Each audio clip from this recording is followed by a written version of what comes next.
তুই যে আমাদের সবাইরে নিয়ে যাচ্ছিস তোর শ্বশুর বাড়ি, তুই জানাইছিস তোর শ্বশুর বাসায়? ওদের সিগন্যাল দে, অন্যদিক চলে না যায়।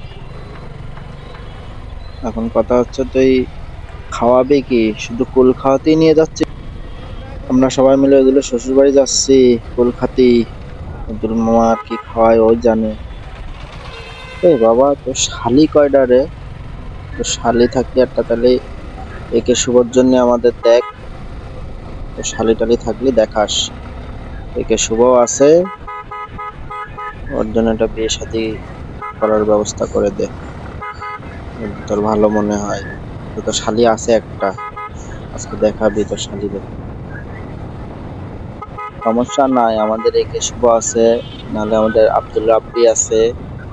হুম, যার পছন্দ হয় কথাবার্তা বলে ফাইনাল করে বিয়ে শাদীর একটা ব্যবস্থা করে দেওয়া হবে। এদের দায়িত্ব তো আমাদের নাকি? একে শুভর বিয়েটা আগে দিতে হবে।